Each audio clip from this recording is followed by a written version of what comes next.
Well, we are talking to Caroline Andersen. Yes, you are. Of Caroline and the Treats. You know, I go back with you right to the very beginning of, I think, the group forming.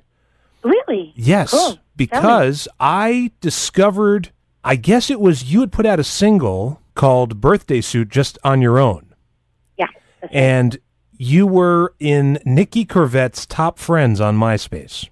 Aha. And then I saw Caroline and the Treats, and I think you hadn't put out a record yet. You had just started doing shows.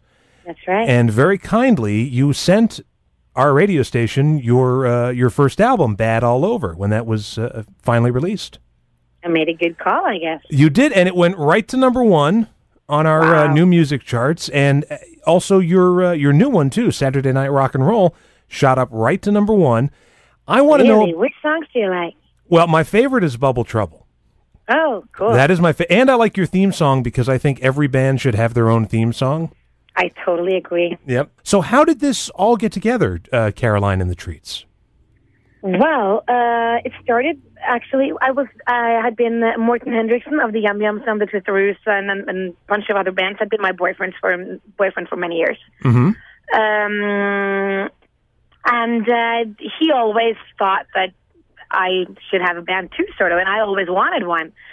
But actually, the reason we did the Birthday Suit was because I was producing a porn movie. I see. Yes, I was a very bad girl. But it had an awesome soundtrack, an all-girl rock and roll soundtrack, this movie. And, of course, I needed to be on it, too. So that's why we recorded Birthday Suit and made a Pink Rhino single just as a fun thing. Right. And then we thought it was so much fun playing together, and suddenly we were just in the car and we started making songs together. We made Let's Do It as the first one. Right. And we just said, okay, we need a band for this. And then suddenly we got offered some gigs, and then we started playing, and it just happened from there. And we were very lucky to be at the beginning because I sucked. I really couldn't sing live at all. But all the other boys were really good at what they were doing. So I and play a lot to sing. And now it's pretty much, it's working. Well, you know, what was interesting is that I remember seeing clips on YouTube, because you're all over YouTube. Like, it seems like every show that you play, it winds up on YouTube in some capacity. And yeah, we are a live band. You definitely. And one of the things that impressed me right off the bat was, I mean, here you are saying, well, I couldn't really sing at the time or whatever, but you bring so much energy to the performances. It almost looks like, and this is high praise here, actually, it almost looks like like footage of the MC5, if you remember seeing them in Detroit, because you are jumping all over the crowd. I saw this one the other day where you were standing on some guy's stomach and singing. I mean, it was just, it's like all hell breaks loose once you guys start playing. That's how I feel, too, and that's why I love it so much. So much fun. I can be a child and I can be whatever I want, which is great. Now, the content of your songs, I mean, you call yourself bubblegum punk, right? Bubblegum Rock'n'Roll was the first thing we came up with, and then it went into all kinds of things, candy punk or whatever. But I feel Bubblegum Rock'n'Roll is pretty, Yeah, because when you look back at the beginnings of bubblegum music in like, say, 1968, 69, when it really started taking off, short, catchy songs, right? That's number one. And lyrics that were double entendre. Do you want to hear something funny about Bubble Trouble? Sure. We got one review in Norway, and this reviewer just slaughtered the entire album. She hated it.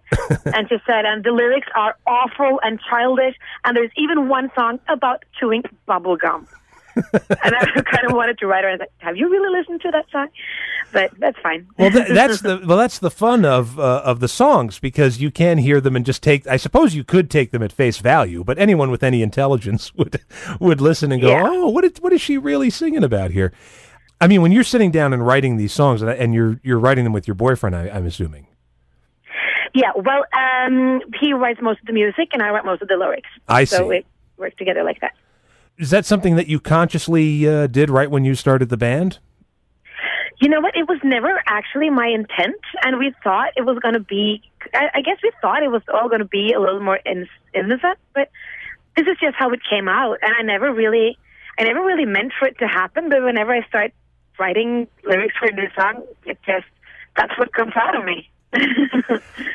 So yeah, where it's the only thing I can do. Well, and put on great shows. You know, I'm impressed. I've never seen anyone more animated on stage than you. Thank you so much. I see you jumping around there. I almost feel a little nervous for the audience, you know, when I'm watching it. I'm thinking anybody could be pulled on stage at any moment. Well, I tried to not be too harsh on them. Right. Where can people go to find out what the band is up to? Well, you can go to CarolineandTheTweets.com, but the easiest thing is to actually follow us on Facebook, because that's where all the good news comes out. And all the newest links and updates and everything. And shows in the U.S., tell us about that, because I don't think you've played too many times in America. We've only been in the U.S. once, and that was to play the Girl Scout Rhythm Festival in Minneapolis. Right. And just because we were there, we played a show in New York on the way. But that's all we've done in the U.S., and we really, really, really want to go back and do a longer tour. Because I was really surprised at how well we were, what's it called? Welcomed or received? Yeah. I was afraid they were just going to think we were a bunch of European posers, you know? What do they know? But are you kidding? We really enjoyed it. And we're really happy, and we got we just had a lot of fun. And some of the boys even got laid, so it was a very successful tour. Listen, America is nothing but posers, so you were kind of coming over as kind of the real deal, I suppose.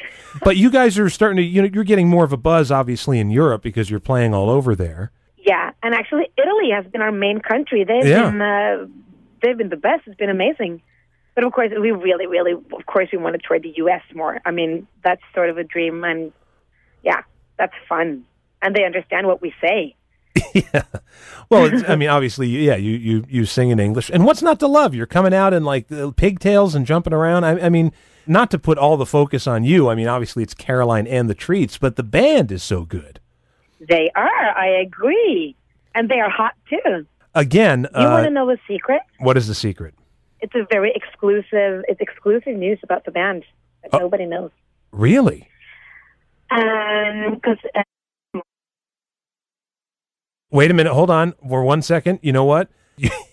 Your phone connection sort of went out for a second. Oh. It's funny you're saying, here's exclusive news, and then your phone cut out. I'm thinking, well, maybe I'm not meant to tell.